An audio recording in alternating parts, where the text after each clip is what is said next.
తదుపరి వెలుగు రండి.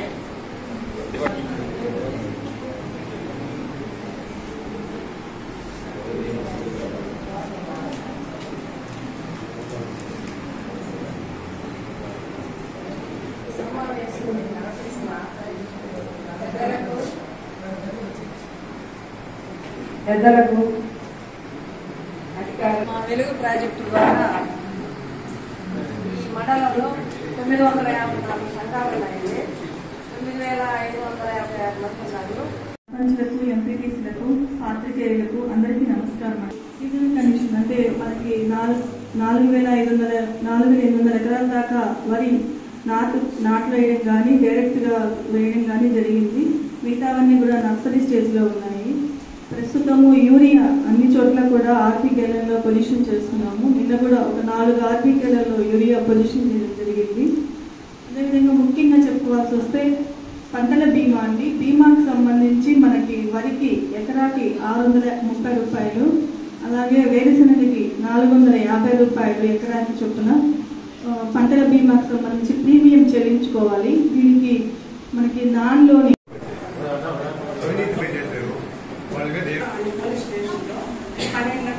అవినీతి జరిగిందని కూడా చెప్పాము. కానీ 3,80,000 పెట్టింది. అందులో వారీగా కట్టాలని చెప్పింది. అందుకని మేము 600 రూపాయలు కట్టిస్తున్నారు ఎకరాకి. అది వేస్తే కదా, ఆయన పర్సనల్ గా కడుతున్నాడు కదా. నేను గవర్నమెంట్ కట్టడం లేదు, ఇంకొక ఇది కట్టాను పర్సనల్ కట్టాము. ఇప్పుడు నేను అనుకోండి, నేను పర్సనల్ కట్టాము, నేను పోయినప్పుడు నాకు వస్తుంది కదా. అదే పర్సనల్ కట్టాము, దాన్ని వేస్ట్ గా మీరు ప్రపోజ్ చేయడం అని నేను అనేది. వరి అనేది గ్రామం మనకి మన గ్రామానికి ఇన్సూరెన్స్ సెటిల్ చేయాలన్నా, దాన్ని ప్రామాణికంగా తీసుకోవాలన్నా కూడా ఫీజు ఎక్కువ ఇస్తారు. అంటే పంటకొక ప్రయోగాలు అనేవి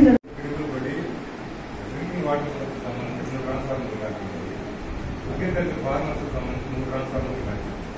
దాంట్లో ఒకటే రీప్లేస్ చేశారు. డ్రింకింగ్ వాటర్కి ఇబ్బందిగా ఉంది.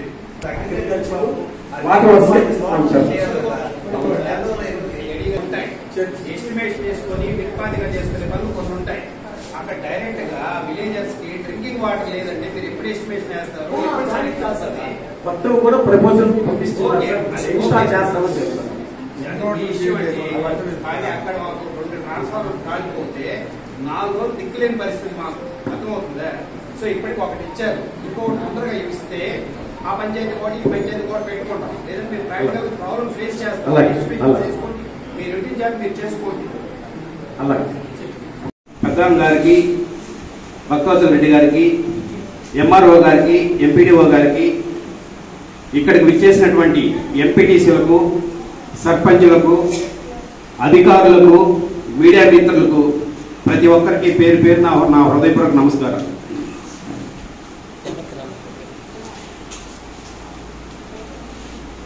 ఈ ప్రభుత్వంలో చేసే ప్రతి మంచి పనికి మేమందరమే సహకరించి ముందుండి విజయవంతంగా కంప్లీట్ చేయడానికి మా వంతు ఎంత సహకారం కావాలో అంత సహకారం అందిస్తామని ప్రతి అధికారికి తెలియజేస్తా ఉన్నాం.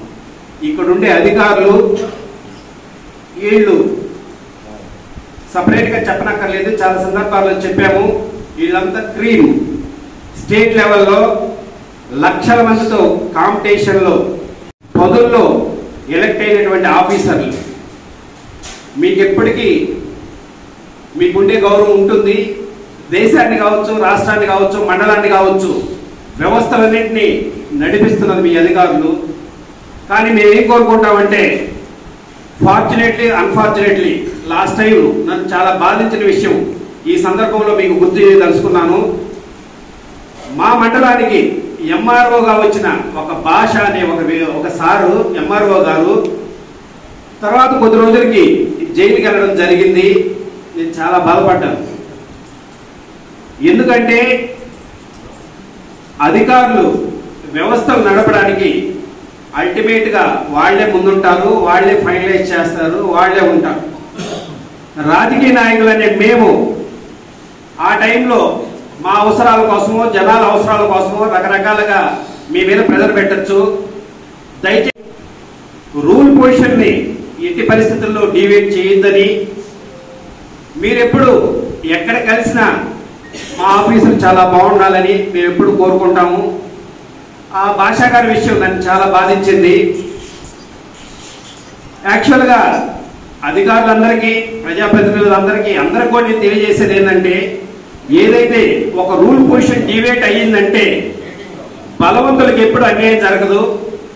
బలహీనులకి, పేదోళ్ళకి, ఏదైతే చదువులేని వాళ్ళు ఏదైతే పల్లెటూరులో ఉంటారో ఆ పేద వర్గానికి మాత్రమే, ఆ బలహీన వర్గానికి మాత్రమే అన్యాయం జరుగుతుంది. కాబట్టి దయచేసి రూల్ పొజిషన్ ఎవరూ డివేట్ చేయొద్దని, మీరు ఎట్టి పరిస్థితుల్లో మీ అధికారాన్ని సక్రమంగా వినియోగించుకోవాలని, మీరు చేసే ప్రతి పనిలో మా సహకారం ఎప్పుడు ఉంటుందని మీ అందరికీ తెలియజేసుకుంటూ, ఈ కొత్త గవర్నమెంట్లో 10 మంచి పనులు చేయాలని, మా మండలం అన్ని మండలాల కన్నా ముందుండాలని మనస్ఫూర్తిగా కోరుకుంటూ సెలవు తీసుకుంటున్నాను. వాకాడు మండల సర్వసభ్య సమావేశానికి విచ్చేసినటువంటి గౌరవ ఎంపీటీసీలు, గౌరవ సర్పంచులు, ఉప సర్పంచులు, మండల స్థాయి అధికారులు, ఇతర అధికారులు, మీడియా మిత్రులు అందరికీ హృదయపూర్వకమైనటువంటి నమస్కారం. ఈ వ్యవస్థలో ప్రతి 3 నెలలకు కనీసం జరిగేటువంటి సర్వసభ్య సమావేశంలో భాగంగా ఈనాడు ఈ సమావేశం జరిగింది.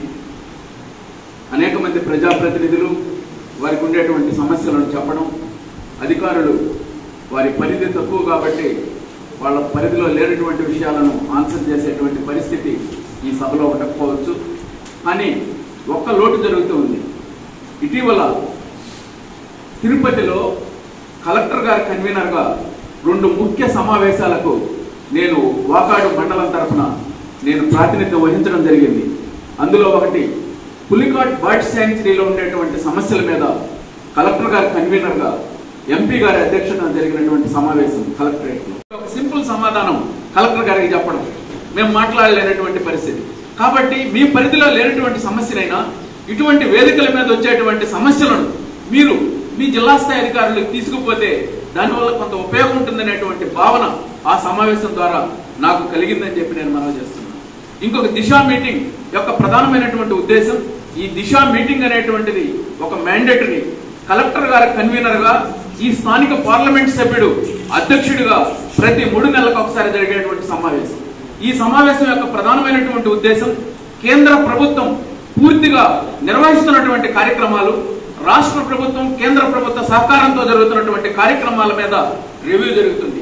27 కార్యక్రమాల మీద జరిగినటువంటి రివ్యూలో దాదాపు అనేక ప్రధానమైనటువంటి వాకాడు మండల సమస్యల మీద అక్కడ ఆ వేదిక ద్వారా నేను తెలపడం జరిగింది. ఉదాహరణకు ఈరోజు జలజీవన్ మిషన్ ఉంది. జలజీవన్ మిషన్ యొక్క ప్రధానమైనటువంటి ఉద్దేశం పేదవాడికి ప్రతి గ్రామంలో ప్రతి ఇంటికి కుళాయి ఇవ్వాలనేటువంటి కార్యక్రమం. ఆ కార్యక్రమంలో భాగంగా వేల కోట్ల రూపాయల కేంద్ర ప్రభుత్వం వెచ్చిస్తుంది, రాష్ట్ర ప్రభుత్వంతో కూడా దాన్ని నిర్వహిస్తుంది. ఈ నిర్వహణలో కొన్ని లోపాలు కొన్ని జరుగుతూ ఉన్నాయి. కొంత భాగం మనం చేయగలిగాం, కొన్ని చేయలేకపోయాం గత ప్రభుత్వ హయాంలో. గత ప్రభుత్వ హయాంలో వాకాడు మండలంలో ఉండేటువంటి మంచినీటి సమస్యల పరిష్కారం కోసం ఒక 8 ఓవర్ హెడ్ ట్యాంక్స్ మంజూరు చేయించడం జరిగింది. వాటి టెండర్ ప్రాసెస్ లో డిలే కావడం జరిగింది. ఒకసారి టెండర్ పిలవడం జరిగింది, అదేదో టెక్నికాలిటీస్ మీద అది క్యాన్సిల్ కావడం జరిగింది. అంతలో ఎలక్షన్ కోడ్ వచ్చింది. కొత్త ప్రభుత్వం వచ్చి 6 నెలలు అయింది. దాన్ని ఎందుకు టెండర్లు పిలవకూడదని చెప్పి నేను కలెక్టర్ గారిని రిక్వెస్ట్ చేసినప్పుడు ఆ రోజు ఎస్సీ గారిని అడగడం జరిగింది. ఆయన ఈఎన్సీ గారు పర్మిషన్ ఇవ్వలేదని చెప్పారు. అప్పుడు కలెక్టర్ గారు చెప్పారు, ఈఎన్సీ గారి దృష్టికి నేను తీసుకుపోతాను, ఇటువంటి సమస్యలు ఉంటే మీరు చెప్పొచ్చు కదా. నేను చెప్పడం జరిగింది, రాబోయే ఆ కార్యక్రమం పూర్తి కాకపోతే సమ్మర్ లో ఇబ్బంది పడతారని చెప్పినప్పుడు ఆయన మీరు నాకు చెప్పండి, ఫీడ్బ్యాక్ ఇవ్వండి, నేను ఈఎన్సీకి చెప్తానని చెప్పడం జరిగింది. అదేవిధంగా ఉదాహరణకు కేంద్ర ప్రభుత్వం అమలు చేస్తున్నటువంటి ప్రధానమంత్రి గ్రామీణ అభ్యుదయ యోజన అనేటువంటి కార్యక్రమం ద్వారా పేద ప్రజలు, ముఖ్యంగా హరిజనులు ఎక్కువ నివసించేటువంటి హ్యాబిటేషన్స్ ఉండేటువంటి ప్రాంతంలో కేంద్ర ప్రభుత్వం అనేక పంచాయతీలను తీసుకొని ప్రతి పంచాయతీకి 20 లక్షల రూపాయలతో నిర్మాణాత్మకమైనటువంటి కార్యక్రమాలను అమలు చేయమని చెప్పి కేంద్ర ప్రభుత్వం నిధులు ఇస్తుంది. అందులో భాగంగా 8 పంచాయతీలు అత్యధికంగా, కారణం వాకాడు మండలంలో ఎక్కువగా దళితులు, వెనుకబడిన వర్గాలు, గిరిజనులు ఉండేటువంటి ఈ మండలం కాబట్టి ప్రథమంగా 8 పంచాయతీల్లో ఈ ప్రధానమంత్రి అభ్యుదయ గ్రామీణ యోజన అనేటువంటి కార్యక్రమం కింద నిధులు మంజూరు కావడం జరిగింది. వాటిల్లో దాదాపు 50% మేము పూర్తి చేయడం జరిగింది పంచాయతీల్లో. కొన్ని పంచాయతీల్లో ఆ నిర్మాణాలు మొదలుగాక అవతల ఏమైపోయిందంటే ఇంజనీరింగ్ డిపార్ట్మెంట్ని అడిగినప్పుడు ఫండ్స్ వస్తాయో రావో, ఈ ఫండ్స్ రావడంలో కూడా డిలే అయింది. ఉదాహరణకు బాలెడిపాలెం లాంటి పంచాయతీలో నేను సీసీ రోడ్లు 20 లక్షల రూపాయలు తెస్తే దాదాపు 2-2.5 సంవత్సరం పట్టింది అది వచ్చేదాన్ని. దానివల్ల ప్రజాప్రతినిధులు ఈ బిల్లులు వస్తాయో రాదని చెప్పి మన ఇంజనీరింగ్ డిపార్ట్మెంట్ అడిగితే అసలు దీనికి నిధులు వస్తాయో లేవో మేము హామీ ఇవ్వలేమని చెప్పిన